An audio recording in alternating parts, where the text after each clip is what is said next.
네, 자 이렇게 한동훈이 연일 용산을 압박하는 가운데서 최근에 JTBC가 검찰발로 굉장히 중요한 보도를 지금 단독 보도를 계속 이어가고 있습니다. 바로 이 보도는 한동훈이 제안한 독대를 용산에서 공개적으로 거부하겠다.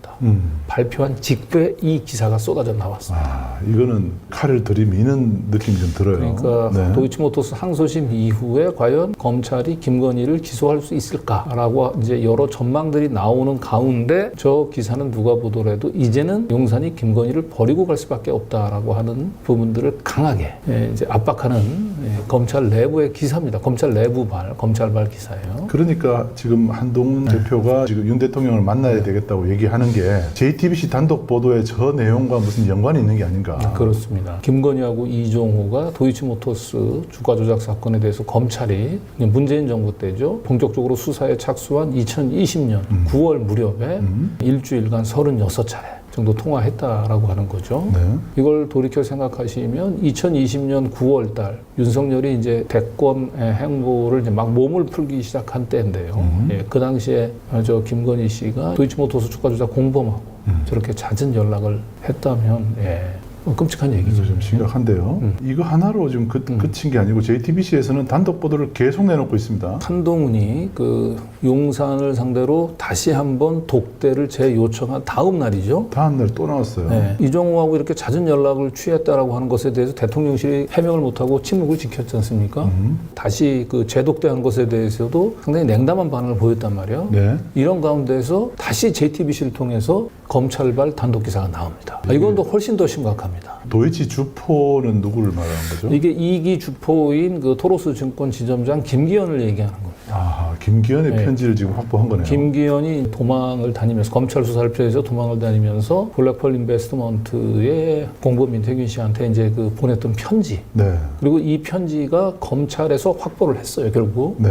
김기현 씨를 이제 신병을 확보하면서 편지를 확보했는데 검찰에서 가지고 있는 사실상 편지가 유출이 된 겁니다. 그러니까요. 저거는 사실상 검찰이 의도를 가지고 계속 JTBC에다가 김건희 씨를 압박하는 굉장히 센 무시무시한 기사들을 계속 흘리고 있는 거죠. 이종호하고 이렇게 여러 차례 통화했는데도 아직도 그 손을 안 들 거야? 김건희 포기하지 않을 거야? 그럼 더 센 거 내가 더 센 거 까줄게. 여기 보니까 2021년 10월 달 그 공범들이 이제 막 그 이제 구속되고 이제 그런 시기거든요. 그때 편지를 통해서 이거 봐라, 내가 가장 우려했던 시나리오. 김건희만 빠지고 결국 우리만 달리게 될 것이다. 우리만 처벌받을 것이다. 그런 얘기잖아요. 그렇죠. 근데 이게 이제 검찰에서 그냥 일상적인 검찰에서 흘리는 정보가 아니고 지금 한동훈이 계속 윤석열 만나고 싶어 하는 상황하고 지금 겹치니까. 계속 이렇게 해서 또 버틸 거냐. JTBC를 통해서 김건희 씨를 계속해서 압박하는 이 보도는 도이치모터스 수사 라인이긴 하겠지만요. 수사 검사들을 중심으로 하겠지만 결국 친한계 쪽 검사들이 조직적으로 사실상 이거는 반발을 하고 있는 게 아닌가. 사실상 김건희를 검찰에서 불러서 공개 소환 조사하고 만약에 주가 조작 사건으로 구속이나 사법 처리가 된다고 한다면 이 정권은 사실상 이제 도덕적인 이제 치명상을 입고 결국 윤석열 대통령 자신도 사실상 더 이상 정상적인 국정 운영의 최고 책임자로서 역할을 수행하기가 어렵죠. 자연스럽게 이제 그 차기로 다음 권력이 넘어가면 한동훈이 아무래도 제일 큰 수혜자가 되겠죠. 그걸 좀 기다리고 있는 것 같은데 JTBC 보도가 이렇게 나오는 거 가지고 이거 뭐지? 이렇게 하는 게 끝날 문제가 아닐 것 같아요. 네. 이게 뭐 어떤 의미인지를 좀 더 정확하게 알아야 됩니다. 지금 현재 JTBC를 통해서 지금 김건희 씨가 주가 조작 공범이 이종호를 자주 연락했다라고 하는 굉장히 큰 이 보도, 이 맥락을 좀 먼저 이해를 해야 되는데 결과적으로 이종호하고 김건희 씨가 그 도이치모터스 막 수사 초기에 자주 연락을 했다라고 하는 이 사실은 2021년도 말에 2021년도 말이면은 한참 윤석열, 이재명 후보 간에 열띤 각축 경쟁을 벌이고 있던 겁니다. 예. 네. 그 당시에 이미 확보를 했었던 내용이에요. 이 내용. 그때 이미 검찰은 이종호와 김건희의 커넥션을 알고 있었다. 네. 그때 만약에 검찰이 확보했던 이종호하고 김건희가 이렇게 자주 전화 연락을 했다라고 하는 사실이 언론에 보도가 됐다고 한다면은 제가 보기엔 대장동이라든지 뭐 이런 거는 뭐 유도 아니고 그냥 그걸로 사실상 윤석열 사실상 후보직 사퇴해야 되는 상황이 올 수 있었던 거예요. 네. 휴대전화. 이게 2022년 이제 그 12월 달에 검찰이 그 항소심 진행하는 과정에서 의견서를 제출을 하거든요. 재판부에. 그 의견서에 첨부되어 있는 서류인데 세 번째 칸에 보면 2020년 9월 21일 날 검찰에서 거래소에 심리분석을 의뢰했습니다. 9월 21일 날 의뢰했다는 거예요. 의뢰한 거죠. 그리고 9월 23일 날 첫 번째 고발인 조사가 시작이 됩니다. 도이치모터스 주가 조작 사건은 2020년 4월 달에 고발이 됐는데 윤석열이 검찰총장이었고 윤석열이 검찰 조직 전체를 장악을 하면서 제대로 된 수사가 진행이 안 됐단 말이에요. 네. 그러다가 2020년 9월 달에 갑자기 서울중앙지검의 형사 사건 주체가 바뀝니다. 형사 1부에서 형사 6부로 사건이 재배당이 되고 재배당 되자마자 저렇게 거래소에다가 심리분석을 의뢰한 거예요. 9월 21일. 그러니까 이미 김건희가 이제 심리분석 들어가고 난 이틀 후인 9월 23일서부터 이정호하고 첫 통화를 한 겁니다. 그러니까 저 얘기는 뭐냐면 검찰 내부에서 이미 심리분석을 했다라고 하는 이 사실들이 흘러나간 거죠. 그리고 윤석열 쪽에서 야, 이거 이제 드디어 이제 문재인 정부의 이제 이성윤 그 당시 서울중앙지검장이잖아요. 네. 얘네들이 이제 우리 목을 치고 들어본다. 우리도 대응해야 되겠다. 네. 라고 얘기를 했고 결국 김건희가 당시 이제 주가 조작과 관련해 가지고 자기가 자세한 사항을 모르니까 일단 권오수한테 연락을 합니다. 근데 권오수도 자세한 내용을 주로 모르니까 그 당시 그 주포 김기현하고 함께 이 작전을 펼쳤었던 이정호를 연결시켜 주는 거예요. 네. 김건희 씨가 이정호한테 전화를 걸어가지고 통화를 시작을 합니다. 심리 분석을 의뢰한 이틀 후입니다. 야. 그때부터 일주일간 무려 36차례 얘기를 했고. 아니 가족이랑도 저런 통화하기 그렇죠. 아무리 네. 연인 사이라도 36번 하기 힘듭니다. 네. 일주일간. 통화 시각은 네. 이제 빠를 때는 오전 8시 그리고 늦을 때는 거의 12시 가까이 통화가 계속 이어지고 있었던 굉장히 긴박하게 네. 이어졌던 거예요. 그런데 이 김건희 씨하고 이정호 씨 간의 통화 내역이 그럼 검찰이 언제 입수를 했을까? 이걸 보면 피의자 신문 조서에 이 땡땡이 저게 이제 이정호 씨를 얘기하는 거예요. 이정호. 예, 이정호 씨 2021년 9월 28일. 예. 휴대전화 제출. 저 때 대선 때네요. 그렇죠. 대선 때 휴대전화 제출. 휴대전화를 받아서 통화 내역들 의뢰했겠죠. 그러니까 최소한 저 날짜로부터 일주일 사이에 그러니까 늦어도 10월 초 정도까지는 이정호의 이제 그 통화 내역들을 이제 쭉 보통은 1년치까지만 오는데 사실 검찰에서 의뢰하면 3년치 정도까지는 가능하다고 하더라고요. 네. 그러다 보니까 이제 다 털린 거예요. 10월 초까지는 김건희하고 굉장히 자주 통화했다는 사실을 검찰이 알았던 겁니다.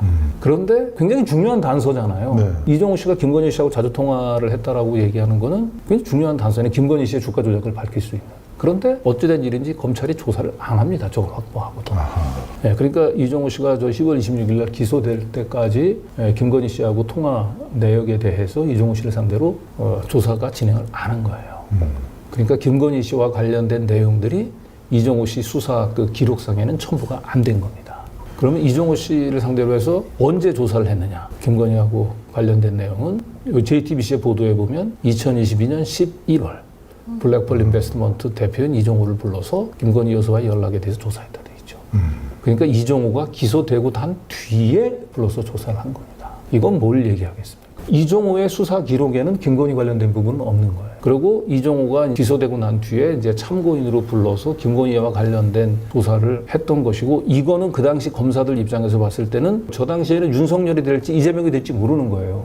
만약에 이재명이 대통령이 되면 김건희를 잡아놓아야 되잖아요. 이재명이 당선될 경우에 대비해서 조사에 들어간 겁니다. 그래서 만약에 이재명 대표가 대통령이 됐다고 얘기한다면 저 조사 결과를 가지고 김건희를 불러서 구속을 시켰을 거예요. 그런데 이제 검사들 입장에서는 윤석열이 당선이 되니까 저 수사 기록은 캐비넷에 그대로 집어넣었던 거예요.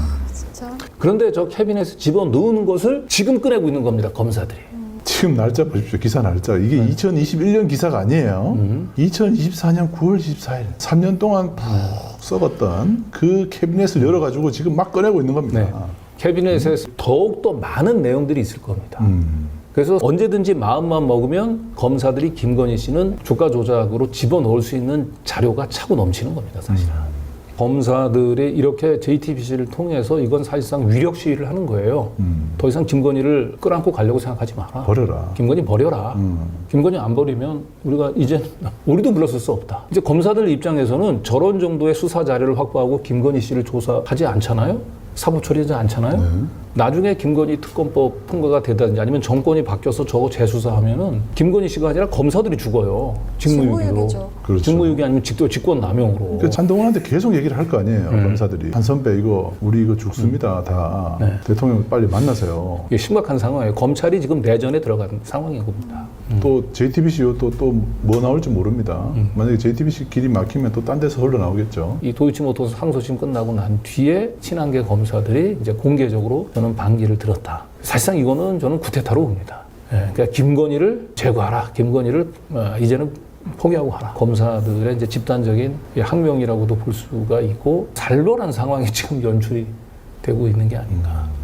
물론 이제 윤석열, 김건희 씨 입장에서 하고 사실 한동훈은 운명 공동체입니다.